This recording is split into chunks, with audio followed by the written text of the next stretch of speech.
Bonjour, je suis Catherine Barlois, coach en bilan de compétences pour Blue Midlife. Après des années comme chef de projet dans la recherche clinique, je suis devenue coach et je vous accompagne pour trouver votre voie professionnelle dès maintenant. Bienvenue dans ce podcast où je partage avec vous, seul ou avec mes invités, des conseils, des expériences, du coaching dans la bonne humeur. Alors, on est parti pour l'épisode du jour. Bonjour à tous et bienvenue dans cet épisode numéro 141 du podcast Blue Mid Voice où je reçois Olivier Blaise pour parler du yoga du rire. Mais avant de plonger dans l'épisode du jour, j'ai une question pour vous. Est-ce que vous vous sentez encore à votre place dans votre travail ? Si la réponse est pas vraiment, ou si vous avez cette impression de tourner en rond sans trop savoir ce que vous pourriez faire d'autre, si vous rêvez secrètement de tout envoyer balader pour vous sentir aligné, utile et heureuse d'aller bosser le matin, alors j'ai quelque chose pour vous. Je propose des bilans de compétences pas comme les autres et du coaching pro avec structure, profondeur, mais surtout dans la bonne humeur. Résultat, vous vous connaissez mieux, vous reprenez confiance en vous, vous retrouvez du sens et vous construisez un projet pro qui vous ressemble vraiment. Et si vous ne savez pas par où commencer, le plus simple, c'est d'en parler ensemble. Vous trouverez toutes les informations et un lien pour me contacter dans la description de ce podcast. Et maintenant, place à l'épisode du jour. Je vous souhaite une belle écoute. Alors aujourd'hui, j'ai le plaisir d'accueillir Olivier pour un épisode autour du yoga du rire, mais pas seulement, vous allez voir, parce qu'avec Olivier, on comprend vite que le yoga du rire n'est pas juste un moment léger ou une activité un petit peu originale qu'on pratiquerait pour se détendre. Pour lui, le rire est aussi un pont entre soi et les autres, un pont entre le corps et le mental, un pont entre ce qui pèse parfois dans nos vies et cette part plus vivante, plus joyeuse, je dirais même plus libre qui existe encore en nous. Donc dans cet échange, Olivier nous partage son parcours, sa découverte du yoga du rire à un moment très particulier de sa vie, mais aussi sa vision profonde de cette pratique. Une expérience à vivre sans obligation de résultat, sans performance, simplement pour ouvrir une porte. Alors si vous pensez que le yoga du rire, c'est juste faire oh, oh, ah, ah, ah en groupe, vous risquez d'être surpris. Et si vous avez besoin d'un peu de légèreté, de profondeur ou simplement d'un autre regard sur le yoga du rire, cet épisode est pour vous. Alors, installez-vous confortablement et je vous souhaite une belle écoute. Et on est parti. Bonjour Olivier. Bonjour Catherine. Olivier, merci de me rejoindre sur ce podcast autour du rire, du yoga du rire. Donc, on va en parler en détail, mais avant de sauter dans le vif du sujet, est-ce que tu pourrais te présenter, s'il te plaît? Ouais, donc moi je suis urbaniste de formation et développeur territorial, c'est-à-dire que j'ai été formé dans tout ce qui est le développement local, développement territorial, développer des projets sur des territoires. Et j'aime bien créer des ponts, créer des projets. Et je me suis professionnalisé, spécialisé dans l'accompagnement des jeunes, dans leur orientation et surtout dans leur engagement de les accompagner dans leur projet d'avenir. Euh, Et en plus, j'étais formateur, hein, donc auprès des jeunes, avec di- différents niveaux, différents âges. Et donc voilà, et aujourd'hui, je recherche des missions ou un travail salarié dans le développement de projets.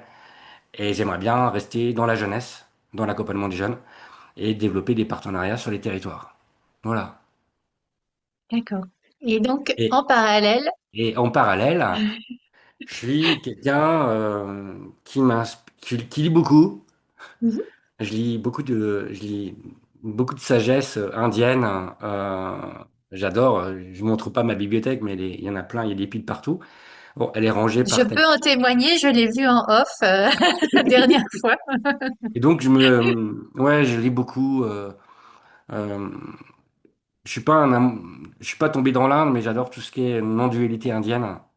La, et tout ce qui est sagesse qui permet de ne pas rester dans du blanc et du noir. Donc il y a ça dans le bouddhisme tibétain, il y a ça dans le zen. Et j'aime bien, je suis assez curieux. C'est-à-dire que voilà, et ça, je passe beaucoup de temps là-dessus. Au-delà en ce moment, de mes recherches et voilà, professionnelles. Et en même temps, je suis un créatif. J'aime bien créer et créer des passerelles, créer des expériences.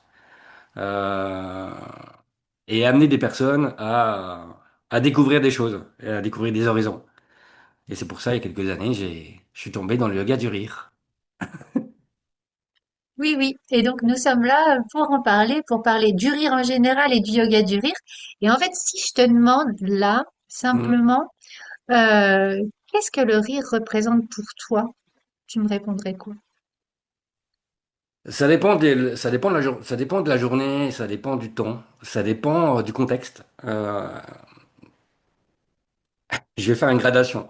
Pour moi, le rire, c'est déjà un adoucisseur. Ça va permettre de mettre du lubrifiant dans les relations à soi, aux autres et, et au monde. Donc ça, c'est la vertu apaisante, relaxante. Euh, et ça amène de la joie aussi. Ça amène, c'est un carburant de joie. Dès que tu ris, tu ouvres une fenêtre à quelque chose de joyeux et voilà, de, de stimulant au-delà d'un plaisir éphémère. Tu touches quelque chose. Et tu touches bien sûr l'enfant en fait. L'enfant, on appelle souvent l'enfant intérieur, mais je veux dire le clown intérieur. Et enfin, pour moi, c'est un acte de résistance qui permet de résister face au contexte. Euh, Madame Kataria, celui qui a inventé le yoga du rire, pour lui, le rire, ça promeut c'est un acte de paix et de joie. Et il veut faciliter ça dans le monde.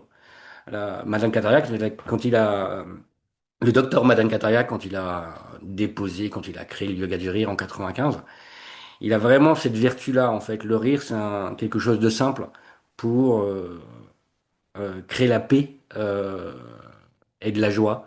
En Inde, il y a deux mots pour dire ça, c'est Shanti et Ananda. Shanti, c'est la paix, et Ananda, c'est la joie. Et voilà, et pour moi, le rire, c'est un vecteur de paix et de résistance, en fait. Voilà. Oui. Et par rapport à ce que tu me partages, euh, pour faire de mon côté de temps en temps du yoga du rire, c'est vrai que après, en fait, tu parles de paix avec enfin, autour de soi dans le monde, mais déjà en soi, ça apporte aussi Mm. cette, Mm. cette sérénité qui, Ouais, et cette union, en fait, c'est-à-dire que euh, c'est de la connexion, en fait, des différentes parties du corps, et ça permet déjà d'avoir de se reconnecter à l'instant présent, de ressentir son corps, euh, et de ressentir l'enfant qui va permettre de rire de quelque chose, qui va permettre quand je dis un acte de résistance, c'est prendre la distance par rapport à un contexte, par rapport à un contexte, par rapport à une souffrance. Par exemple, quand j'animais il y a pas longtemps un atelier pour des publics cadres en recherche d'emploi qui souffrent beaucoup, euh, prendre du recul avec le rire, ça permet de se retrouver, de prendre de la distance déjà et de se retrouver en fait. Et c'est un moyen en fait, j'allais dire un médium, un viaduc en fait, une possibilité, une opportunité en fait. J'aime bien le mot opportunité parce qu'il y a unité. C'est de retrouver l'unité en fait. Bien sûr, c'est une possibilité, mais faut voir ça, le rire simplement, le fait de rire en fait, d'avoir ce moment-là en fait, se donner le moment-là dans nos quotidiens. C'est pour ça que je parle de résistance en fait. C'est de la résistance douce en fait et joyeuse. oui, oui. Et j'aime bien ce que tu dis, le fait de rire, parce que là, en fait, je suis en train d'intellectualiser le rire, alors que oh, ouais, ça, c'est vraiment se relier au corps. Ouais. Et, et tu as toujours été quelqu'un qui riait facilement ou en fait c'est quelque chose que tu as appris? Ah non, en fait, mon- quand j'étais petit, mon père était instituteur et il faisait plein de blagues. Euh, mais il avait toujours le sourire. Et quand j'étais petit, on m'appelait Juvamine. Juvamine, je vais bien. Et en fait, j'ai toujours souri et comment? Même dans les épreuves les plus dures, j'ai toujours comment? Le sourire, ça a toujours été un moteur en fait. Ça a toujours été un moteur et puis le fond du puits, en fait. Le rire à la vie, en fait, même dans les mm, pires souffrances. Euh, c'est Nietzsche qui disait que il a, il a des grandes clartés dans les instants de souffrance. Et donc le rire, pour moi, je l'ai toujours cultivé en fait. C'est-à-dire que le rire, ça permet de mettre du baume dans voilà, dans, dans la vie en fait. Et moi, j'ai toujours ri en fait. J'ai toujours pris de la distance et j'ai toujours animé. Quand j'étais petit, j'animais des jeux. J'aimais bien créer des jeux de Lego. Et j'aimais bien embarquer en fait. J'aimais bien créer voilà, des espaces. J'ai toujours créé des espaces en fait. Et pour que les personnes soient acteurs en fait. Et voilà, et le gars du rire, ça permet de... Voilà, ça a été un peu comme il y en a qui travaillent des tupperwares, moi je suis dans le gars du rire. Non, mais voilà, le rire c'est simple en fait, il n'y a pas besoin d'objet. En fait, le rire, tout le mm, monde l'a. Mais au fil du temps, on amoncelle, on amoncelle, on amoncelle, et on a notre mental qui est hyper fort. Et au mm, moment d'avoir ces moments-là de joie simple, euh, voilà, c'est...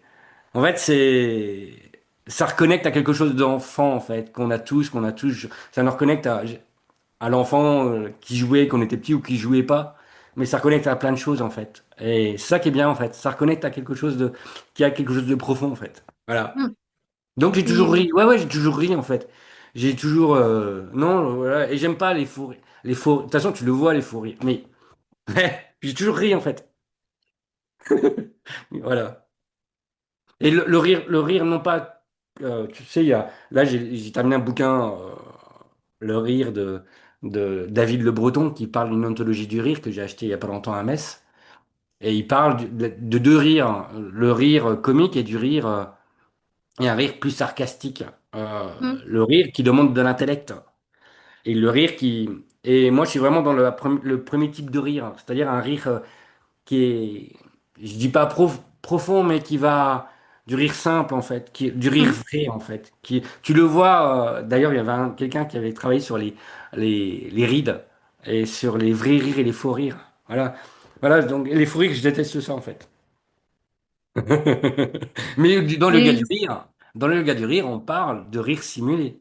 Parce que le rire simulé, elle a les mêmes vertus que le rire Mm, naturel. oui, Euh, mais à un moment, le rire, entre guillemets, simulé, le rire forcé, il devient mm. naturel, hein. C'est-à-dire que, voilà, ça décalote en fait. Ça décapsule. Moi, je dis souvent, j'aime bien amener à décapsuler. Et voilà, donc du rire forcé, on Oui, revient à un rire naturel. Mais, et voilà, donc, ouais. Ouais, j'ai toujours, voilà. oui. Tu baignes dedans et donc à un moment, tu découvres le yoga du rire. Ouais, ouais. En 2012, euh, c'était animé par une diététicienne. Mhm, Euh, et ouais, j'ai découvert ça parce que j'étais en chimiothérapie et je voulais trouver une activité qui me permette de me ressourcer et d'oublier un peu ma condition de patient.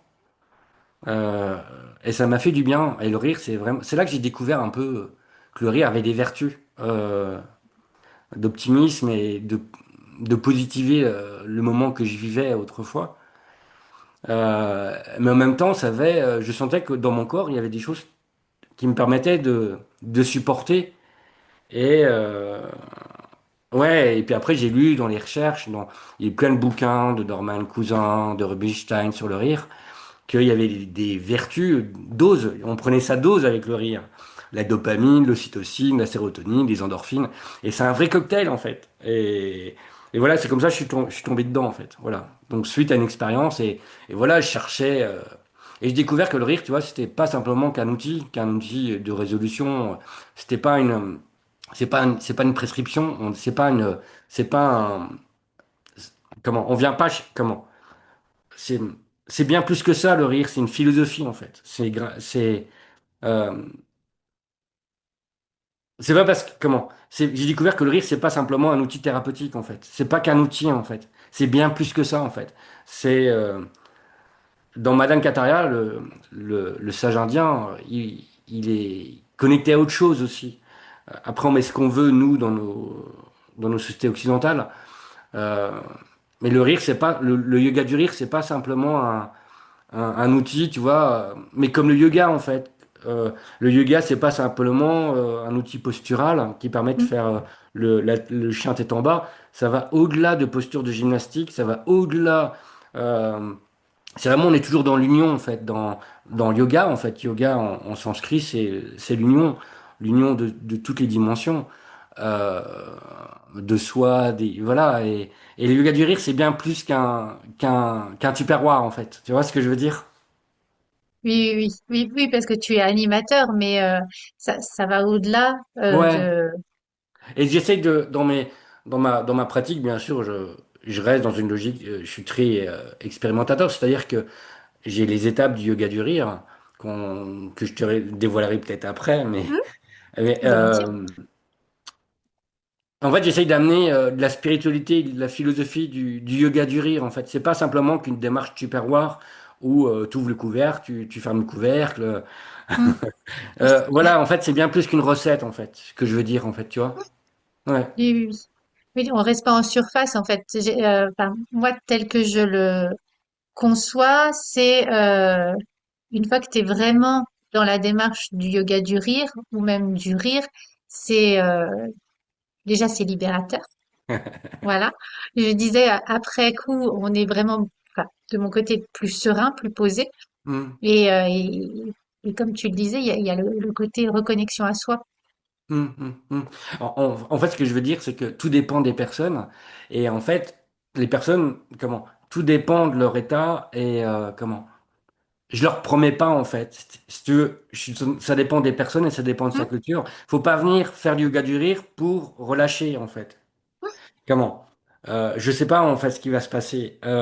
Comment? C'est pas une prescription, en fait. C'est pas une ordonnance, en fait. Comment? Le yoga du rire, en fait, t'as plein de personnes. C'est des personnes qui viennent, ah bah ouais, je fais un là parce qu'on m'a dit que le yoga du rire, c'est un anti-stress.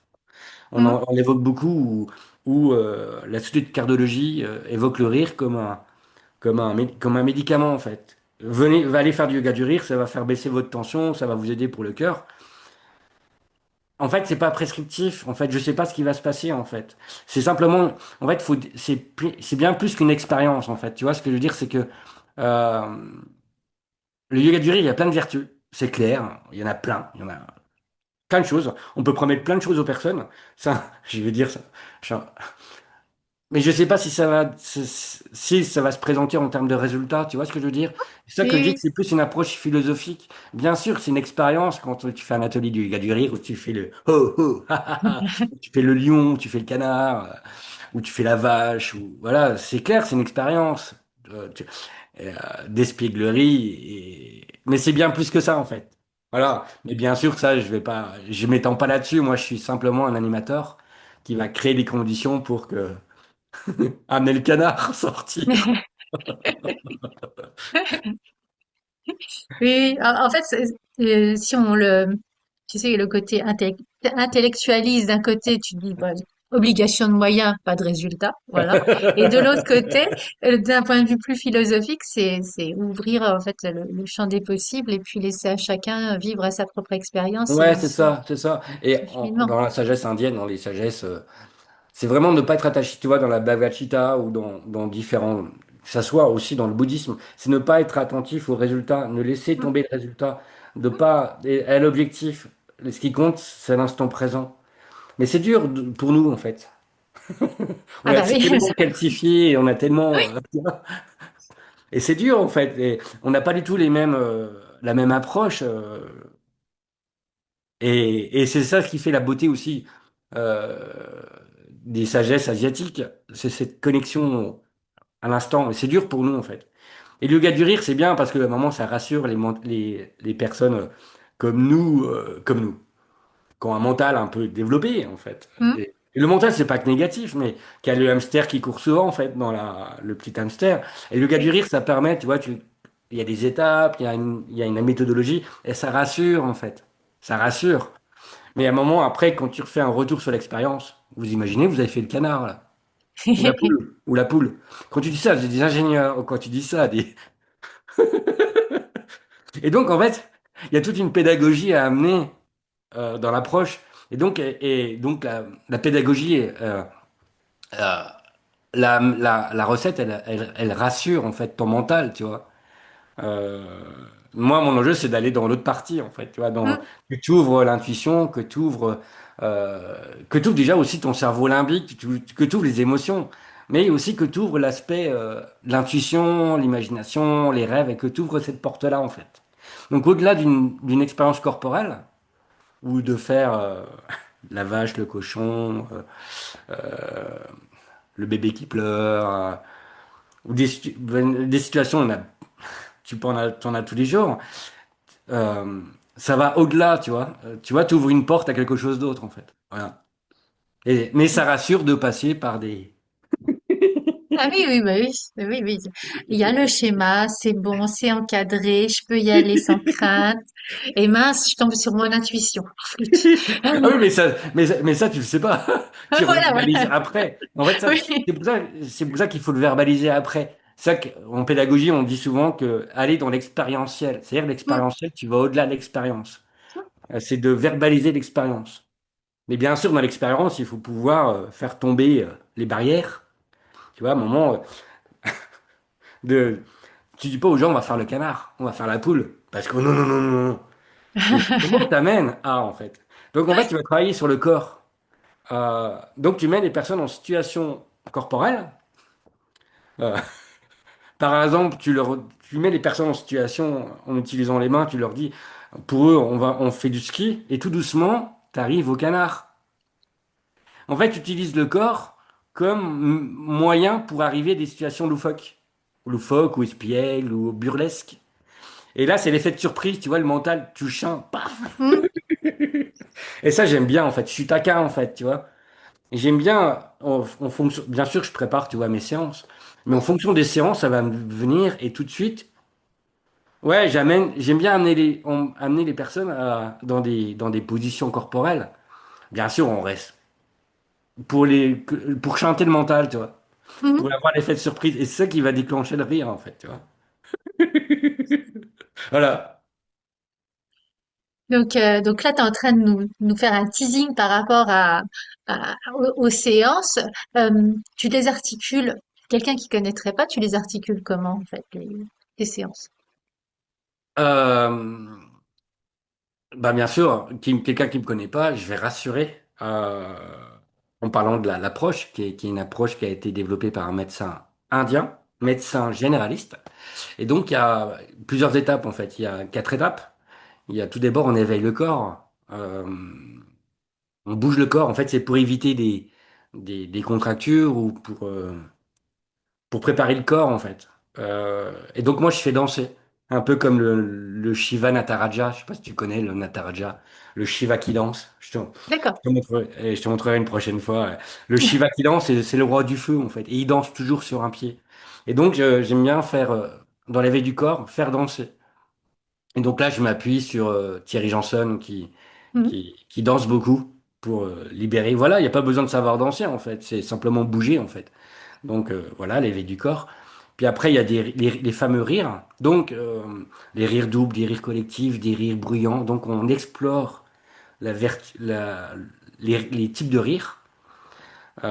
Donc là, ça dure à peu près ça dépend de la durée de l'heure, mais la durée, pardon, de la séance. Mhm. Ça dure à peu près sur une séance d'une heure, tu vois, 30 minutes de rire collectif, de rire double, de rire bruyant, de rire en silence. La troisième partie, c'est ce qu'on appelle la méditation. C'est la partie là qui se fait tout seul sur un tapis ou assis en fonction de l'état des personnes et en fonction de l'âge, bien sûr. Mais ça ne veut pas dire qu'il y a des personnes seniors qui sont super juvéniles et qui courent partout. Et ça, c'est l'approche que j'adore parce qu'elle reconnecte en fait. Et donc là, c'est ce qu'on appelle aussi ce qui peut sortir, c'est le geyser de rire, le rire fontaine. Et ça, pour un animateur comme moi, j'aime bien quand je vois les personnes qui mais ça veut rien dire en fait. Pas parce qu'une personne elle sort tout le rire fontaine que l'autre personne ne rit pas. Et donc, et ce que j'aime bien, c'est le petit rire, le petit rictus de rire qui va sortir après ce rire fontaine, tu vois. Et celle-là, c'est cette forme de jouissance. Il y en a qui parleraient d'antase, c'est-à-dire un truc qui vient du corps. C'est pas une extase, c'est une antase. Et c'est ce petit distillat en fait, ces petits élixirs de rire en fait. Et après ça, c'est assez fatigant parce qu'il faut revenir au corps. Donc là, je m'inspire du yoga nidra pour revenir au corps, donc et de la sophrologie. Là, on fait une rotation corporelle et voilà, on revient dans le corps. Et là, tout doucement, on remet de l'énergie dans le corps avec de la musique. Voilà, donc en fonction de la thématique, en fonction voilà, du sujet, de la thématique de l'atelier. Et voilà, et ensuite on revient à la réalité, tout doucement. Et donc là, on fait un partage collectif et les gens évoquent un ressenti. Et là, on essaie de pas tomber on essaie de pas revenir dans le mental qui va cataloguer, qui va juger. On essaie de rester dans l'expérience. Mais de toute façon, c'est très facile il y a peu de personnes qui reviennent dans le mental parce que le moment, elles lâchent tellement, elles lâchent. Non, c'est-à-dire que c'est une expérience et l'enjeu, c'est vraiment le partage du ressenti. Tu vois? Voilà. Et donc voilà, donc c'est ces quatre étapes en fait. Et donc voilà, c'est toujours, en Oui. fait, quand j'anime mes séances, c'est toujours la même démarche en fait. Donc les gens qui viennent la première fois, s'ils reviennent la deuxième fois, les autres fois, ça sera toujours ma même méthodologie en fait. Tu vois. Voilà. Oui, oui. Il y a peut-être aussi un côté rassurant euh, d'avoir ce même squelette de Ouais, progression. mais Et, oui, euh, ouais, et je l'entendais par rapport à tout type de personnes. Il y a des personnes qui peuvent être à l'aise de se lâcher, et puis d'autres personnes qui justement le sont moins. Et j'entendais aussi que toi, tu prenais le temps de les rassurer, les faire cheminer ouais. tranquillement. Mm. En fait, comme dans toute pratique, que ça soit en fait, en fait, dans le yoga du rire, comme en hypnose, comme en méditation, tu vas arriver dans les ondes alpha. Mhm. Euh, tout ce qui est le flow. Je sais pas si tu as entendu parler du flow. Et donc, tout ça, c'est une expérience. Ce qui est important, c'est l'ancrage et de rassurer. L'ancrage avec le corps qui va s'ancrer dans la salle, dans une ville, sur la terre, mais en même temps de sécuriser l'expérience en fait, le cadre va sécuriser et va ancrer la personne.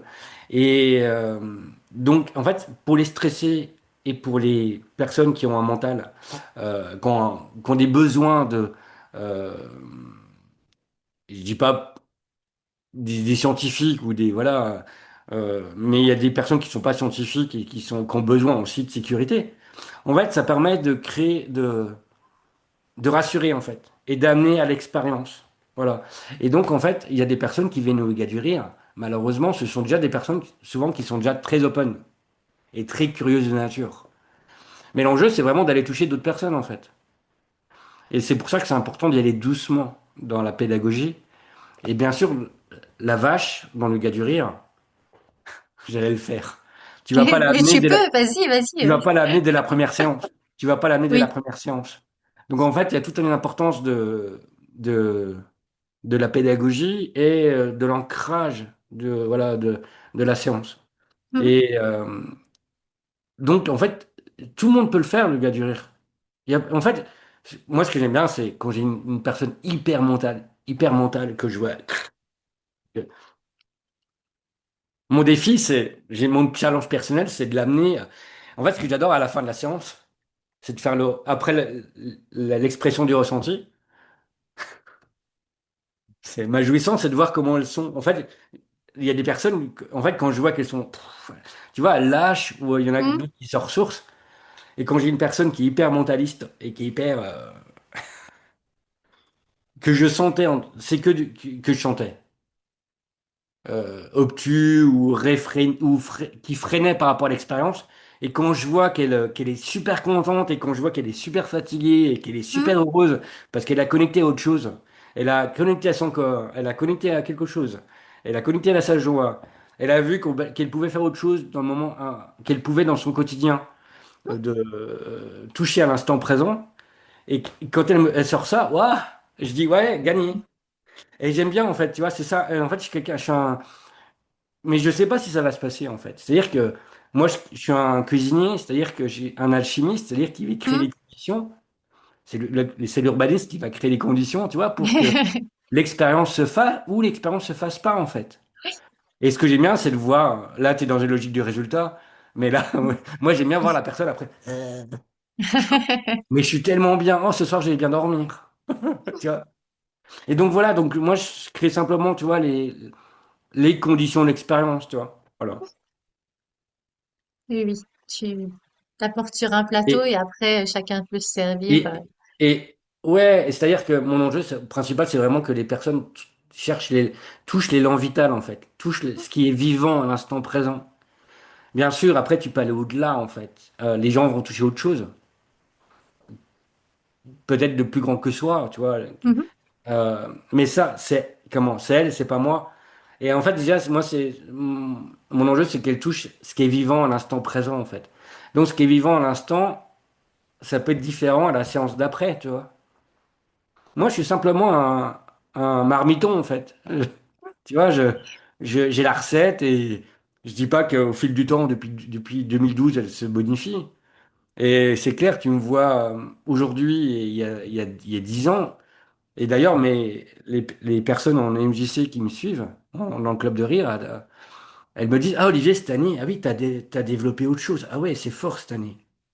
Et ouais, j'évolue même dans ma pratique, tu vois, Mhm. et j'essaie de bonifier, et c'est en fonction aussi de mon contexte et de mon état, et de mon envie, parce que je fais ça aussi. Je suis pas du tout dans une logique je fais ça parce que j'ai besoin d'expérimenter Mhm. et d'amener, tu vois. Euh, donc, peut-être, et je suis content quand les gens me disent, ah bah oui, Olivier, là, ah oui, à la fin, ce que tu apportes, ah oui, avec le yoga nidra, avec la sophro, ouais, la sophro, je suis pas sophrologue, mais voilà, j'ai des petits trucs, en fait, tu vois, et ça permet de bonifier la recette, tu vois. C'est comme les épices, en fait, tu vois. Un plat, tu le connais, les recettes, tu les connais, et tu vas rajouter un peu de romarin, un peu Moi, j'aime bien le piment oiseau, en fait, parce que ça va décapsuler. Mais pas trop, le piment oiseau, faut l'amener au juste moment, en fait, tu vois. Oui, je vois. Voilà, donc, voilà, et quand les personnes me disent à la fin, ah bah ouais, waouh, ouais, et après, je me dis, ah oui, le piment oiseau, il était bien amené. Voilà. Euh, Olivier, on arrive doucement à la fin de ce premier podcast ensemble. Euh, Est-ce que tu aurais une anecdote ou un moment marquant qui t'est resté par rapport à toutes ces années? Bah, en fait, ouais, j'en ai deux. Là, récemment, j'ai animé, je rigole déjà, j'ai animé du yoga. Bah, en fait, c'était ma deuxième soirée relax au musée des Beaux-Arts à Nancy. Mhm. Donc, c'était organisé pour tout public. L'année dernière, c'était pour que les jeunes. Les jeunes. Il n'y a pas d'âge pour être jeune. Euh, mais cette année, c'était ouvert à tout le monde. Et donc, j'étais dans l'amphi des Beaux-Arts. Et donc, la dernière, j'étais dans une petite salle et à un moment, il y avait trop de monde. Et cette année, on a décidé de faire des grands groupes. Donc, on a décidé d'avoir des groupes de 50. Et là, Ah on était oui. dans le speed. Tu sais, il y a du speed coaching, mais il y a du speed yoga du rire. Et donc, la méthode, c'est-à-dire qu'il faut y aller là. C'est-à-dire qu'il faut que les personnes soient, l'entasse, touchent la transe assez vite, tu vois, du yoga du rire. Et le dernier groupe, donc, ils étaient 50. Et à un moment, tu sais, j'ai fait toujours, j'utilise une musique pour les faire chanter. Et j'utilisais Julien Doré, Crocodile, là. Crocodile. Et donc, tu vois, le musée des Beaux-Arts avec l'auditorium, ils étaient partis, en fait. Ils chantaient, en fait. Et, et l'autre jour, je suis tombé sur un proverbe africain qui dit que celui qui pagaie à contre-courant fait rire les crocodiles. Et donc, en fait, et juste après, je suis allé voir en concert Julien Doré. Et je me suis dit, ah, lui, quand même, faire le crocodile, faire la vache. En fait, ce serait génial, en fait. Et voilà, tu sais, et ça a été un moment fort, en fait. Et là, ça aurait pu durer des heures, en fait. Il voulait continuer, en fait. J'imagine, Voilà. j'imagine. Et donc, n'hésite pas à mettre la musique de Julien Doré, Crocodile. En fait, Julien Doré, et j'aime bien parce qu'il touche l'enfant aussi, Julien Doré, tu vois, un peu quand tu l'écoutes. Mais attention, tu touches l'enfant, mais derrière, tu prends du recul sur le monde. Et voilà, derrière sa musique, qui peut te paraître, je crois que c'est une chanson d'Henri Dess, si je me trompe pas, c'est une reprise. Derrière, c'est puissant en fait. La puissance des crocodiles, tu vois. Oui, oui. Voilà, Et donc là, c'était. c'est un peu comme le Et rire en fait. Tu vois, le rire, tu crois que tu crois que comment? Tu crois que c'est simple, mais derrière, c'est pas si simple que ça. Derrière, il y a plein de choses, comme crocodile. Tu touches autre chose en fait. En fait, le rire, c'est une porte, c'est un viaduc à plein de choses. T'es libre ou non de le franchir en fait. Comme dans toute expérience, l'enjeu c'est oui ou non, j'avance, je fais le pas, le premier petit pas. Et le risque, c'est de faire le pas en fait et de tomber dedans. ben, écoute, on va rester sur cette voilà cette touche finale. Merci beaucoup Olivier. Je te dis à très bientôt pour un deuxième podcast sur ce sujet passionnant et euh, et puis pour d'autres éclats de rire. Voilà. Merci beaucoup. Merci, merci Catherine. Avant de partir, sachez que j'ai créé juste pour vous un quiz de 3 minutes pour savoir si c'est le bon moment pour vous pour un bilan de compétences. Le lien est en description du podcast et je vous ai réservé un cadeau à la clé. Mais je ne vous en dis pas plus. À bientôt. Si cet épisode vous a plu, n'hésitez pas à le liker, à le partager, à mettre 5 étoiles sur votre plateforme d'écoute préférée. Et je vous souhaite une belle semaine.